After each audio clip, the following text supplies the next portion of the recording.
லூக்கா 19வது அதிகாரம். 1. அவர் எரிகோவில் பிரவேசித்து அதின் வழியாக நடந்து போகையில். 2. ஆயக்காரருக்கு தலைவனும் ஐசுவரியவானுமாயிருந்த சகேயு என்னப்பட்ட ஒரு மனுஷன். 3. இயேசு எப்படிப்பட்டவரோ என்று அவரை பார்க்க வகை தேடினான். அவன் குள்ளனானபடியால் ஜனக்கூட்டத்தில் அவரை காணக்கூடாமல். 4. அவர் போகும் வழியில் முன்னாக ஓடி அவரை பார்க்கும்படி ஒரு காட்டத்தி மரத்தில் ஏறினான். 5. இயேசு அந்த இடத்தில் வந்தபோது அண்ணாந்து பார்த்து அவனைக் கண்டு, சகேயுவே, நீ சீக்கிரமாய் இறங்கி வா, இன்றைக்கு நான் உன் வீட்டிலே தங்க வேண்டும் என்றார். 6. அவன் சீக்கிரமாய் இறங்கி சந்தோஷத்தோடே அவரை அழைத்து கொண்டு போனான். 7. அதைக் கண்ட யாவரும், இவர் பாவியான மனுஷனிடத்தில் தங்கும்படி போனார் என்று முறுமுறுத்தார்கள். 8. சகேயு நின்று கர்த்தரை நோக்கி, ஆண்டவரே, என் ஆஸ்திகளில் பாதியை ஏழைகளுக்கு கொடுக்கிறேன். நான் ஒருவனிடத்தில் எதையாகிலும் அநியாயமாய் வாங்கினதுண்டானால் நாலத்தனையாக திரும்பச் செலுத்துகிறேன் என்றான். 9. இயேசு அவனை நோக்கி, இன்றைக்கு இந்த வீட்டுக்கு இரட்சிப்பு வந்தது, இவனும் ஆபிரகாமுக்கு குமாரனாயிருக்கிறானே. 10. இழந்து போனதை தேடவும் இரட்சிக்கவுமே மனுஷகுமாரன் வந்திருக்கிறார் என்றார். 11. அவர்கள் இவைகளை கேட்டுக்கொண்டிருக்கையில் அவர் எருசலேமுக்குச் சமீபித்திருந்தபடியினாலும் தேவனுடைய ராஜ்யம் சீக்கிரமாய் வெளிப்படுமென்று அவர்கள் நினைத்தபடியினாலும் அவர் ஒரு உவமையைச் சொன்னார். 12. பிரபுவாகிய ஒருவன் ஒரு ராஜ்யத்தை பெற்றுக்கொண்டு திரும்பி வரும்படி தூரதேசத்துக்கு போக புறப்பட்டான். 13. புறப்படும்போது அவன் தன் ஊழியக்காரரில் 10 பேரை அழைத்து அவர்களிடத்தில் 10 ராத்தல் திரவியம் கொடுத்து, நான் திரும்பி வருமளவும் இதைக் கொண்டு வியாபாரம் பண்ணுங்கள் என்று சொன்னான். 14. அவனுடைய ஊரார் அவனை பகைத்து, இவன் எங்கள் மேல் ராஜாவாயிருக்கிறது எங்களுக்கு மனதில்லையென்று சொல்லும்படி அவன் பின்னே ஸ்தானாபதிகளை அனுப்பினார்கள். 15. அவன் ராஜ்யத்தை பெற்றுக்கொண்டு திரும்பி வந்தபோது தன்னிடத்தில் திரவியம் வாங்கியிருந்த அந்த ஊழியக்காரரில் அவனவன் வியாபாரம் பண்ணிச் சம்பாதித்தது இவ்வளவென்று அறியும்படி அவர்களை தன்னிடத்தில் அழைத்துவரச் சொன்னான். 16. அப்பொழுது முந்தினவன் வந்து, ஆண்டவனே, உம்முடைய ராத்தலினால் 10 ராத்தல் ஆதாயம் கிடைத்தது என்றான். 17. எஜமான் அவனை நோக்கி, நல்லது உத்தம ஊழியக்காரனே, நீ கொஞ்சத்தில் உண்மையுள்ளவனாயிருந்தபடியால் 10 பட்டணங்களுக்கு அதிகாரியாயிரு என்றான். 18. அப்படியே இரண்டாம் ஊழியக்காரன் வந்து, ஆண்டவனே, உம்முடைய ராத்தலினால் 5 ராத்தல் ஆதாயம் கிடைத்தது என்றான். 19. அவனையும் அவன் நோக்கி, நீயும் 5 பட்டணங்களுக்கு அதிகாரியாயிரு என்றான். 20.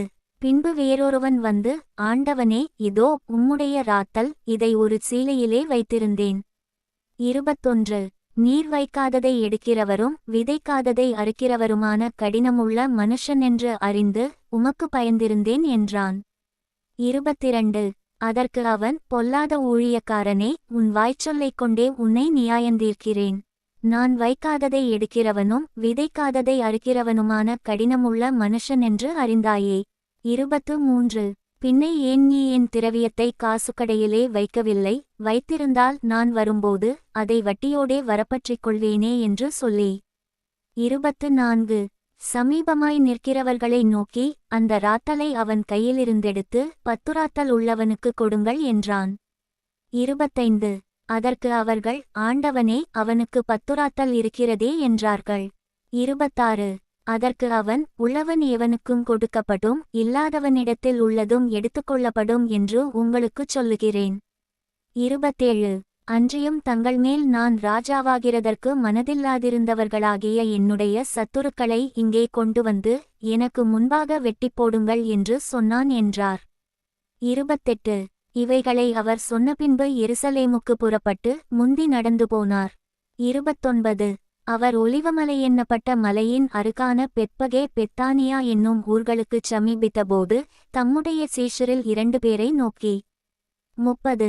உங்களுக்கு எதிரே இருக்கிற கிராமத்துக்குப் போங்கள், அதிலே பிரவேசிக்கும்போது மனுஷரிலொருவனும் ஒரு காலும் ஏறியிராத கழுதைக்குட்டியை கட்டியிருக்கக் காண்பீர்கள், அதை அவிழ்த்துக்கொண்டு வாருங்கள். 31. அதை ஏன் அவிழ்க்கிறீர்கள் என்று யாராவது உங்களிடத்தில் கேட்டால் அது ஆண்டவருக்கு வேண்டுமென்று சொல்லுங்கள் என்றார். 32. அனுப்பப்பட்டவர்கள் போய் தங்களுக்கு அவர் சொன்னபடியே கண்டார்கள். 33. கழுதைக்குட்டியை அவர்கள் அவிழ்க்கும்போது அதற்கு உடையவர்கள், குட்டியை ஏன் அவிழ்க்கிறீர்கள் என்று கேட்டார்கள். 34 அதற்கு அவர்கள், அது ஆண்டவருக்கு வேண்டுமென்று சொல்லி. 35 அதை இயேசுவினிடத்தில் கொண்டு வந்து தங்கள் வஸ்திரங்களை அதின்மேல் போட்டு இயேசுவை அதின்மேல் ஏற்றினார்கள். 36 அவர் போகையில் அவர்கள் தங்கள் வஸ்திரங்களை வழியிலே விரித்தார்கள். 37 அவர் ஒலிவமலையின் அடிவாரத்துக்குச் சமீபமாய் வருகையில் திரளான கூட்டமாகிய சீஷரெல்லாரும் தாங்கள் கண்ட சகல அற்புதங்களையும் குறித்துச் சந்தோஷப்பட்டு. 38 கர்த்தருடைய நாமத்தினாலே வருகிற ராஜா ஸ்தோத்திரிக்கப்பட்டவர், பரலோகத்திலே சமாதானமும் உன்னதத்திலே மகிமையும் உண்டாவதாக என்று மிகுந்த சத்தத்தோடே தேவனை புகழ்ந்தார்கள். 39 அப்பொழுது கூட்டத்திலிருந்த பரிசேயரில் சிலர் அவரை நோக்கி, போதகரே, உம்முடைய சீஷரை அதட்டும் என்றார்கள். 40 அவர்களுக்கு அவர் பிரதியுத்தரமாக, இவர்கள் பேசாமலிருந்தால் கல்லுகளே கூப்பிடும் என்று உங்களுக்குச் சொல்லுகிறேன் என்றார். 41 அவர் சமீபமாய் வந்தபோது நகரத்தை பார்த்து அதற்காக கண்ணீர் விட்டழுது. 42 உனக்குக் கிடைத்த இந்த நாளிலாகிலும் உன் சமாதானத்துக்கு ஏற்றவைகளை நீ அறிந்திருந்தாயானால் நலமாயிருக்கும், இப்பொழுதோ அவைகள் உன் கண்களுக்கு மறைவாயிருக்கிறது. 43 உன்னைச் சந்திக்குங்காலத்தை நீ அறியாமற் போனபடியால் உன் சத்துருக்கள் உன்னைச் சூழ மதில் போட்டு உன்னை வளைந்து கொண்டு எப்பக்கத்திலும் உன்னை நெருக்கி. 44 உன்னையும் உன்னிலுள்ள உன் பிள்ளைகளையும் தரையாக்கி போட்டு உன்னிடத்தில் ஒரு கல்லின்மேல் ஒரு கல்லிராதபடிக்குச் செய்யும் நாட்கள் உனக்கு வரும் என்றார். 45 பின்பு அவர் தேவாலயத்தில் பிரவேசித்து அதிலே விற்கிறவர்களையும் கொள்ளுகிறவர்களையும் புறம்பே துரத்தத் தொடங்கி.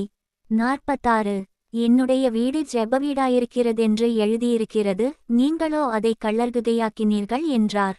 47 அவர் நாடோறும் தேவாலயத்தில் உபதேசம் பண்ணிக்கொண்டிருந்தார். பிரதான ஆசாரியரும் வேதபாரகரும் ஜனத்தின் மூப்பரும் அவரை கொலை செய்ய வகை தேடியும். 48 ஜனங்கள் எல்லாரும் அவருக்கு செவி கொடுத்து அவரை அண்டிக் கொண்டிருந்தபடியால் அதை இன்னபடி செய்யலாமென்று வகை காணாதிருந்தார்கள். லூக்கா 20வது அதிகாரம். 1 அந்நாட்களில் ஒன்றில் அவர் தேவாலயத்திலே ஜனங்களுக்கு உபதேசித்து சுவிசேஷத்தை பிரசங்கித்தபோது பிரதான ஆசாரியரும் வேதபாரகரும் மூப்பரும் அவரிடத்தில் கூடிவந்து. 2 நீர் எந்த அதிகாரத்தினால் இவைகளைச் செய்கிறீர்? இந்த அதிகாரத்தை உமக்குக் கொடுத்தவர் யார்? அதை எங்களுக்குச் சொல்லும் என்றார்கள். 3 அவர்களுக்கு அவர் பிரதியுத்தரமாக, நானும் உங்களிடத்தில் ஒரு காரியத்தை கேட்கிறேன், அதை எனக்குச் சொல்லுங்கள். 4 யோவான் கொடுத்த ஸ்நானம் தேவனால் உண்டாயிற்றோ மனுஷரால் உண்டாயிற்றோ என்று கேட்டார். 5 அவர்கள் தங்களுக்குள்ளே யோசனை பண்ணி, தேவனால் உண்டாயிற்று என்று சொல்வோமானால் பின்னே ஏன் அவனை விசுவாசிக்கவில்லை என்று கேட்பார். 6 மனுஷரால் உண்டாயிற்று என்று சொல்வோமானால் ஜனங்கள் எல்லாரும் யோவானை தீர்க்கதரிசியென்று எண்ணுகிறபடியினால் நம்மேல் கல்லெறிவார்கள் என்று சொல்லி. 7 அது யாரால் உண்டாயிற்றோ எங்களுக்கு தெரியாது என்று பிரதியுத்தரம் சொன்னார்கள். 8 அப்பொழுது இயேசு, நானும் இன்ன அதிகாரத்தினால் இவைகளைச் செய்கிறேனென்று உங்களுக்குச் சொல்லேன் என்றார். 9 பின்பு அவர் ஜனங்களுக்குச் சொல்லத் தொடங்கின உவமையாவது, ஒரு மனுஷன் ஒரு திராட்சத் தோட்டத்தை உண்டாக்கி அதை தோட்டக்காரருக்கு குத்தகையாக விட்டு நெடுநாளாக புறதேசத்துக்கு போயிருந்தான். 10 அந்த தோட்டக்காரர் திராட்சத் தோட்டத்தின் கனிகளில் தன் பாகத்தை கொடுத்தனுப்பும்படி பருவகாலத்திலே அவர்களிடத்தில் ஒரு ஊழியக்காரனை அனுப்பினான். அந்த தோட்டக்காரர் அவனை அடித்து வெறுமையாக அனுப்பிவிட்டார்கள். 11 பின்பு அவன் வேறொரு ஊழியக்காரனை அனுப்பினான், அவனையும் அவர்கள் அடித்து அவமானப்படுத்தி வெறுமையாக அனுப்பிவிட்டார்கள். 12 அவன் மூன்றாந்தரமும் ஒரு ஊழியக்காரனை அனுப்பினான், அவனையும் அவர்கள் காயப்படுத்தி துரத்திவிட்டார்கள். 13 அப்பொழுது திராட்சத் தோட்டத்தின் எஜமான், நான் என்ன செய்யலாம், எனக்கு பிரியமான குமாரனை அனுப்பினால் அவனையாகிலும் கண்டு அஞ்சுவார்கள் என்று எண்ணி அவனை அனுப்பினான். 14 தோட்டக்காரர் அவனை கண்டபோது, இவன் சுதந்தரவாளி, சுதந்தரம் நம்முடையதாகும்படிக்கு இவனை கொல்லுவோம் வாருங்கள் என்று ஒருவரோடொருவர் சொல்லிக்கொண்டு. 15 அவனை திராட்சத் தோட்டத்திற்கு புறம்பே தள்ளி கொன்று போட்டார்கள். இப்படியிருக்க திராட்சத் தோட்டத்தின் எஜமான் அவர்களை என்ன செய்வான்? 16 அவன் வந்து அந்த தோட்டக்காரரைச் சங்கரித்து திராட்சத் தோட்டத்தை வேறு தோட்டக்காரரிடத்தில் கொடுப்பான் அல்லவா என்றார். அவர்கள் அதைக் கேட்டு அப்படியாகாதிருப்பதாக என்றார்கள். 17.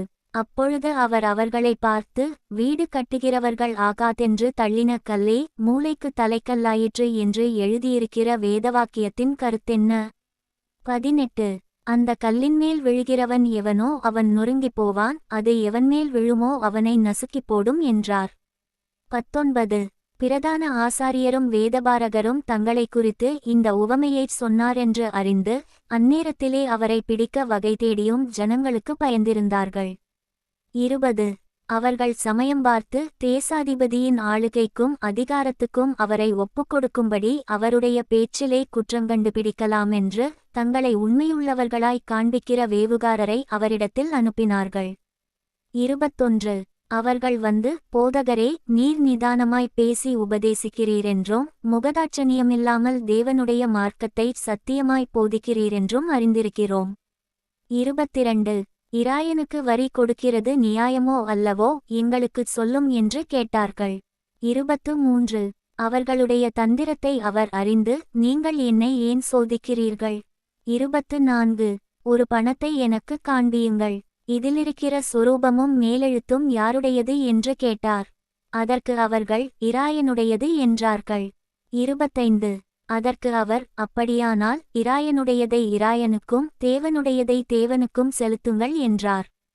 26. அவர்கள் அவரை ஜனங்களுக்கு முன்பாக பேச்சிலே குற்றம் பிடிக்கக்கூடாமல் அவர் சொன்ன உத்தரவை குறித்து ஆச்சரியப்பட்டு மவுனமாயிருந்தார்கள். 27.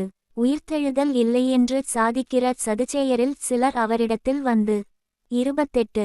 போதகரே, ஒருவன் மனைவியையுடையவனாயிருந்து பிள்ளையில்லாமல் இறந்து போனால் அவனுடைய சகோதரன் அவன் மனைவியை விவாகம் பண்ணி தன் சகோதரனுக்குச் சந்தானமுண்டாக்க வேண்டும் என்று மோசே எங்களுக்கு எழுதி வைத்திருக்கிறாரே. 29. சகோதரர் 7 பேரிருந்தார்கள். அவர்களில் மூத்தவன் ஒரு பெண்ணை விவாகம் பண்ணி பிள்ளையில்லாமல் இறந்து போனான். 30. பின்பு இரண்டாஞ்சகோதரன் அவளை விவாகம் பண்ணி அவனும் பிள்ளையில்லாமல் இறந்து போனான். 31. மூன்றாஞ்சகோதானும் அவளை விவாகம் பண்ணினான். அப்படியே 7 பேரும் அவளை விவாகம் பண்ணி பிள்ளையில்லாமல் இறந்து போனார்கள். 32. எல்லாருக்கும் பின்பு அந்த ஸ்திரீயும் இறந்து போனாள். 33. இவ்விதமாய் 7 பேரும் அவளை விவாகம் பண்ணியிருக்க உயிர்த்தெழுதலில் அவர்களில் எவனுக்கு அவள் மனைவியாயிருப்பாள் என்று கேட்டார்கள்.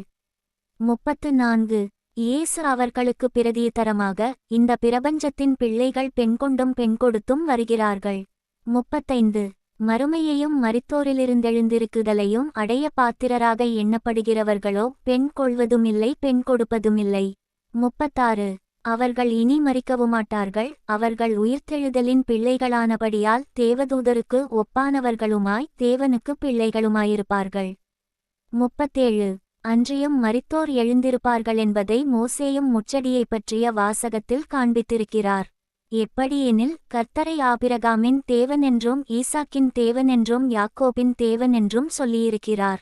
38. அவர் மரித்தோரின் தேவனாயிராமல் ஜீவனுள்ளோரின் தேவனாயிருக்கிறார், எல்லாரும் அவருக்கு பிழைத்திருக்கிறார்களே என்றார். 39. அப்பொழுது வேதபாரகரில் சிலர் அதைக் கேட்டு, போதகரே, நன்றாய்ச் சொன்னீர் என்றார்கள். 40. அதன்பின்பு அவர்கள் அவரிடத்தில் வேறொன்றும் கேட்கத் துணியவில்லை. 41. அவர் அவர்களை நோக்கி, கிறிஸ்து தாவீதின் குமாரனென்று எப்படிச் சொல்லுகிறார்கள்? 42. நான் உம்முடைய சத்துருக்களை உமக்கு பாதபடியாக்கிப் போடும் வரைக்கும் நீர் என்னுடைய வலது பாரிசத்தில் உட்காரும் என்று. 43. கர்த்தர் என் ஆண்டவருடனே சொன்னார் என்று தாவீது தானே சங்கீத புஸ்தகத்தில் சொல்லுகிறானே. 44. தாவீது அவரை ஆண்டவரென்று சொல்லியிருக்க அவனுக்கு அவர் குமாரனாயிருப்பது எப்படி என்றார். 45. பின்பு ஜனங்கள் எல்லாரும் கேட்கையில் அவர் தம்முடைய சீஷரை நோக்கி. 46. நீண்ட அங்கிகளை தரித்துக்கொண்டு திரியவும் சந்தை வெளிகளில் வந்தனங்களை அடையவும் ஜெப ஆலயங்களில் முதன்மையான ஆசனங்களில் உட்காரவும் விருந்துகளில் முதன்மையான இடங்களில் இருக்கவும் விரும்பி. 47. விதவைகளின் வீடுகளை பட்சித்து பார்வைக்கு நீண்ட ஜெபம் பண்ணுகிற வேதபாரகரை குறித்து எச்சரிக்கையாயிருங்கள், அவர்கள் அதிக ஆக்கினையை அடைவார்கள் என்றார்.